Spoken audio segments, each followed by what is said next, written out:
Hello learners, welcome to Unacademy. मेरा नाम प्रांजल सिंह है और आज हम और आप बात करने वाले हैं SC/ST एक्ट से जुड़े हुए एक बड़े ही इंपॉर्टेंट प्रोविजन, कोर्ट की एक बड़ी ही इंपॉर्टेंट रूलिंग और उसके साथ ही साथ हमारे देश में जर्नलिज्म के बारे में। ये बात हम और आप दोनों बड़ी अच्छी तरह से जानते हैं कि जर्नलिज्म यानी कि मास मीडिया हमारे देश की डेमोक्रेसी का चौथा पिलर माना जाता है। लेकिन एक सवाल मैं आपसे ये पूछना चाहता हूं कि क्या हमारे देश के जर्नलिस्ट के पास ये एक एब्सोल्यूट अधिकार है कि वो अपने इस जर्नलिज्म के अधिकार का इस्तेमाल करके किसी के साथ कैसा भी बर्ताव करें और कुछ भी बोलें? और उसके साथ ही साथ कि क्या ऐसे मामलों में जर्नलिस्ट को SC/ST एक्ट में कोई स्पेशल प्रोटेक्शन मिलता है, और अगर मिलता है तो क्यों, और अगर नहीं मिलता तो कौन से प्रावधान के बेस पे? आज के इस केस में हम एग्जैक्टली इसी चीज के बारे में डिस्कस करने वाले हैं। तो चलिए शुरू करते हैं हमारे आज के इस वीडियो को और समझने की कोशिश करते हैं क्या है वो बहुत ही इंपॉर्टेंट रूलिंग जो कि SC/ST एक्ट को डील करती है। इस वीडियो को शुरुआत करते हैं इस केस की डिटेल्स को समझ लेने से, ताकि अगर आप भी इस केस के बारे में जाके पढ़ना चाहें तो वो पढ़ सकें। इस केस का नाम है Mukesh कामवत versus state of Madhya Pradesh. ये MP का केस है। Madhya Pradesh high court Indore bench ने इसके ऊपर फैसला सुनाया और उसके साथ ही साथ ये जो जज थे, सिंगल जज बेंच ने इस मामले की सुनवाई करी, जिनका नाम था गजेंद्र सिंह, और ये मामला 2 अक्टूबर 2025 यानी कि कल ही के दिन का है। चलिए समझने की कोशिश करते हैं पूरा मामला क्या है। एक तरफ यहां पे आरोपी है और दूसरी तरफ एक महिला है जो कि शेड्यूल कास्ट को बिलोंग करती है। यहां पे जो अक्यूज्ड है उनका नाम है मुकेश कुमावत और एक दूसरे अक्यूज्ड भी हैं जिनका नाम है मोहित जाट, और ये दोनों एक दूसरे को और अपने आप को जर्नलिस्ट बुलाते हैं। दूसरी तरफ जो पीड़िता है, जो महिला है, वो एक टीचर है और शेड्यूल कास्ट को बिलोंग करती है। लेकिन यहां पे इन दोनों के बीच जो इंटरेक्शन हुआ वो शायद आपको भी थोड़ा शॉक कर देगा। चलिए समझते हैं ये पूरे मामले को। ये बात है मार्च 2025 की, जहां पे जो आरोपी दोनों व्यक्ति हैं वो इस टीचर के स्कूल में जाते हैं। इस टीचर के स्कूल में शायद कोई न्यूज की बाइट लेने या किसी चीज को कवर करने। यहां पे वो ऐसा स्पेकुलेट करते हैं कि वो इस स्कूल इसलिए गए थे क्योंकि उनको इस बारे में जानकारी मिली थी कि गलत तरीके से पैसों की रिकवरी करी जा रही है इस स्कूल में बच्चों से। उसके साथ ही साथ उन्होंने ये बात भी बता चली कि यहां पे जब वो लोग गए तो क्लासेस चल रही थी और एग्जाम्स भी चल रहे थे, और इस सिचुएशन में उन्होंने कुछ टीचर से कुछ इस तरह के सवाल पूछे कि उन्होंने बच्चों की अटेंडेंस को 2 पार्ट में डिवाइड क्यों कर रखा है, जैसे कि प्राइवेट और रेगुलर अटेंडेंस। अब इन सारी चीजों को लेकर वहां पे शायद कुछ गहमा गहमी हुई। उसके बाद क्या होता है सर? उसके बाद उन्होंने उस स्कूल के अंदर चीजों को फिल्म करने की कोशिश करी, यानी कि उस स्कूल में क्या चल रहा है, वहां टीचर्स कैसे पढ़ा रहे हैं, बच्चों में बातचीत कैसी चल रही है। लेकिन ये बात हम और आप दोनों अच्छी तरह से जानते हैं कि ऐसी सिचुएशंस में स्कूल अथॉरिटीज या ऐसे इंस्टीट्यूशंस में, क्योंकि वहां माइनर बच्चे होते हैं, उनकी रिकॉर्डिंग को अवॉइड करने कहा जाता है बिना किसी प्रायर परमिशन के। लेकिन शायद ये बात बहुत अच्छी चली नहीं, क्योंकि उसके बाद क्या होता है, स्कूल से जब वो टीचर, वो फीमेल टीचर जो इस मामले की पीड़िता है, वो जब घर वापस जा रही थी तो उन्होंने ऐसा एलिज किया कि वो दोनों के दोनों लोग आके उस टीचर को असॉल्ट करते हैं, यानी कि उसके ऊपर एक तरह का हमला करते हैं, और उसके साथ ही साथ उनकी कास्ट बेस्ड जो आपकी इमेज है उसको स्लर करने की कोशिश करते हैं, उनको ब्लैकमेल करते हैं, और उसके साथ ही साथ उनको डराने और धमकाने की भी कोशिश करते हैं। ये सारी की सारी बातें टीचर ने स्पेकुलेट करी। अभी तक दोनों ही पक्ष का जो बात है वो प्रूव नहीं हुआ है। इसके बाद क्या होता है सर?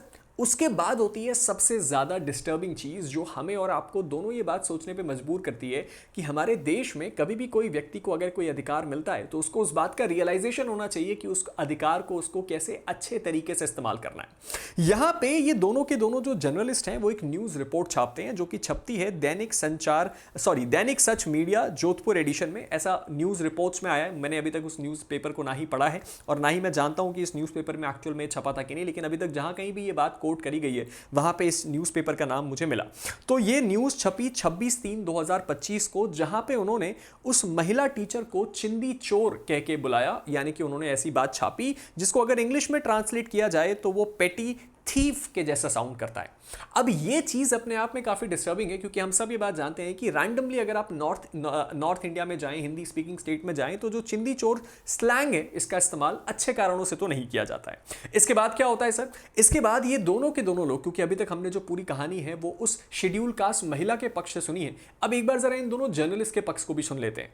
ये दोनों ये बात क्लेम करते हैं कि जो भी बात यहां पर बताई गई वो पूरी तरीके से गलत, यानी कि फॉल्स है। साथ ही साथ वो ये भी बोलते हैं कि वो दोनों एक जेन्युइन जर्नलिस्ट हैं, उनका ऐसा कोई भी फेक एजेंडा या कोई फेक मोटिव नहीं है, या फिर वो किसी को हरास नहीं कर सकते। साथ ही साथ वो ये भी बोलते हैं कि ये जो पूरा का पूरा मामला है उनके खिलाफ फेक फ्रेम किया गया है, क्योंकि वो वहां पे कुछ पैसों की वसूली चल रही थी। जब उसको कवर करने गए तो स्कूल का एडमिनिस्ट्रेशन डर गया और स्कूल के एडमिनिस्ट्रेशन ने इस महिला के बिना पे उनके खिलाफ शेड्यूल कास्ट SC/ST एक्ट के तहत केस फ्रेम कर दिया। इसके बाद वो कोर्ट में जाते हैं और कोर्ट में जाके बोलते हैं कि हमें एंटीसिपेटरी बेल दी जाए। अगर आप में से कोई एंटीसिपेटरी बेल का मतलब नहीं जानता तो मैं आपको बता देना चाहता हूं एंटीसिपेटरी बेल का मतलब होता है कि एक व्यक्ति को अरेस्ट होने से पहले इस बात का आभास हो जाए कि पुलिस उसका अरेस्ट कर सकती है और इस सिचुएशन में वो कोर्ट से ये बोलता है कि आप मुझे अरेस्ट होने से पहले ही बेल ग्रांट कर दें।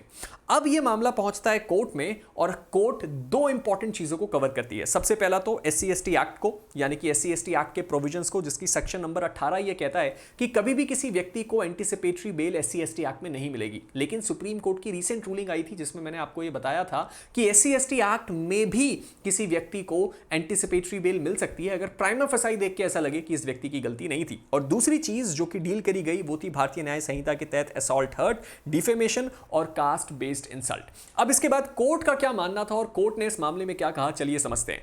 यहां पे कोर्ट ने इस चिंदी चोर वर्ड का जो इस्तेमाल किया गया था उसको बहुत सीरियसली लिया। उन्होंने बोला कि एक न्यूज रिपोर्ट में इस टाइप के शब्द को इस्तेमाल करना यह बात क्लियरली दर्शाता है कि आपका इंटेंशन उस महिला को ह्यूमिलिएट करने का था। दूसरी तरफ बात आती है कि इस तरह के जो सराउंडिंग इंस्टेंसेस हैं, जो भी इसके आगे की घटनाएं हुई जिनको स्पेकुलेट किया गया, वो भी इस तरह की चीजों को दिखाते हैं कि असॉल्ट और डेरोगेटरी रिमार्क्स का इस्तेमाल किया गया था। साथ ही साथ उन्होंने बोला कि वो जो महिला टीचर थी वो शेड्यूल कास्ट को बिलोंग करती थी, यानी कि उस महिला के ऊपर SC/ST एक्ट लागू होता है और SC/ST एक्ट में प्राइमा फसाई देख के हमें ऐसा लगता है कि यहां पे उस महिला के खिलाफ क्या किया गया था, यहां पे उस महिला के खिलाफ गलत जो शब्द है उसका इस्तेमाल किया गया था और इसीलिए हम प्राइमा फसाई एक मानते हैं कि यहां पे इन दोनों जर्नलिस्ट की गलती है, प्राइमा फसाई, और इसीलिए हम उनके ऊपर SC/ST एक्ट को क्या करते हैं, लागू करते हैं। और एंटीसिपेटरी बेल का क्या किया, सबसे पहले जो फैसला सुनाया गया उसमें कोर्ट ने बोल दिया कि एंटीसिपेटरी बेल डिनाई, यानी कि एंटीसिपेटरी बेल नहीं मिलेगी। अगर आपके खिलाफ कोई केस होता है तो आपका अरेस्ट किया जा सकता है, उसके बाद भले ही आप बेल मांगने आ जाएं। इसके बाद कोर्ट ने यह भी बोला कि यह ऑब्जर्व किया कि जो इंसल्ट उस महिला की करी गई वो इंटेंशनल थी और उसके साथ ही साथ और वो जो इंसल्ट करी गई है वो उस महिला की कास्ट से भी जुड़ी हुई है और उसके साथ साथ ये भी बोला गया कि अक्यूज को ट्रायल फेस करना पड़ेगा और इस सिचुएशन में जो भी आगे केस बनता है वो अपनी दलील वहां रखेंगे और अपने एविडेंसेस को वहां रखेंगे, लेकिन प्राइमा फसाई इस वक्त उनको बेल नहीं मिलेगी। इस केस से हमने दो बड़ी इंपॉर्टेंट बातें सीखी। सबसे पहला तो ये कि सेक्शन नंबर 18 को लेकर जो रीसेंट सुप्रीम कोर्ट का जजमेंट आया था कि SC/ST एक्ट में एंटीसिपेटरी बेल मिल सकती है, उसका मिसयूज नहीं हो सकता। और दूसरी सबसे इंपॉर्टेंट बात कि हमारे देश में अगर कोई भी ऐसा व्यक्ति है जो किसी भी छोटी से छोटी पावर को भी इस्तेमाल करता है तो उस पावर का मतलब ये नहीं कि आप अपने फंडामेंटल राइट का इस्तेमाल करते करते किसी दूसरे का फंडामेंटल राइट वायलेट कर दें। आपका इस स्टोरी, इस सिचुएशन, इस केस से जुड़ा हुआ क्या मानना है, आपका ओपिनियन क्या, आप नीचे कमेंट सेक्शन में जरूर बताइएगा। लेकिन इससे पहले कि मैं इस वीडियो को एंड करूं, दो इंपॉर्टेंट बातें मैं आपको बताना चाहता हूं। सबसे पहला तो ये कि अगर अभी तक आपने मेरे टेलीग्राम ग्रुप प्रांजल सिंह अकेडमी को फॉलो नहीं किया है तो उसको फॉलो कर लीजिए। मुझसे जुड़ी हुई सारी अपडेट, सारी जानकारियां आपको इसी टेलीग्राम ग्रुप पे मिलेंगी। उसके साथ ही साथ अगर अभी तक आपने बैरिस्टर बैच ज्वाइन नहीं किया पूर्व मैम को तो उसको ज्वाइन कर लीजिए, क्योंकि इस बैरिस्टर बैच में आपका इस बार का AIB क्लियर होना तय है और इसका प्राइस भी बहुत सरप्राइजिंग है, जो कि है मात्र 999 रुपए, यानी कि 1000 रुपए भी नहीं। और इसके अंदर आपकी पूरी AIB की कंप्लीट तैयारी होती है अपूर्वा मैम के साथ, तो इसको मिस मत करना। उसके साथ ही साथ आपके UP-APO, आप बहुत सारे आप में से लर्नर्स हैं जो UP-APO की तैयारी कर रहे हैं, इसका एक फ्री मॉक टेस्ट हम कंडक्ट करवा रहे हैं जो कि होने वाला है कब सर, इस तारीख को याद रखिएगा 5 अक्टूबर सुबह 11 बजे। इसका एनरोलमेंट फ्री है, इसको एनरोल कीजिए और इस एग्जाम को अटेम्प्ट कीजिए ताकि आपको यह पता चल पाए कि सर आप कितना पानी में है और आप कितना अच्छा स्कोर करेंगे। And at last but not the least, हमारे अनअकैडमी के शिक्षा महोत्सव के चलते अगर अभी तक आपने ऊना को भी ट्राई नहीं किया तो ट्राई जरूर कीजिए। ऊना क्या है, आपकी बेस्ट फ्रेंड, यानी कि एक ऐसा ऐप, एक ऐसा सॉफ्टवेयर जो कि बनाया गया है सिर्फ उन लोगों के लिए जो किसी एग्जाम की तैयारी कर रहे हैं और इस एग्जाम को अच्छी तरीके से क्लियर करना चाहते हैं। चाहे आपके डाउट पूछना हो, आपकी 3 घंटे की क्लास को मात्र 15 मिनट का बनाना हो, या फिर आपको अपने क्वेश्चंस को क्यूरेट करना हो, हर एक चीज पॉसिबल है हमारे इसी पर्टिकुलर एक एप्लीकेशन पे और ये ओपन है हमारे सभी लर्नर्स के लिए, चाहे वो हमारे पेड लर्नर्स हो या आप किसी और जगह से बिलोंग करते हो, फर्क नहीं पड़ता। तो एक बार ऊना को ट्राई जरूर कीजिएगा। फिलहाल मैं आपसे विदा लेता हूं, आप सबसे मुलाकात बहुत जल्द होगी, तब तक के लिए stay motivated and keep learning. Thank you and have a very good day.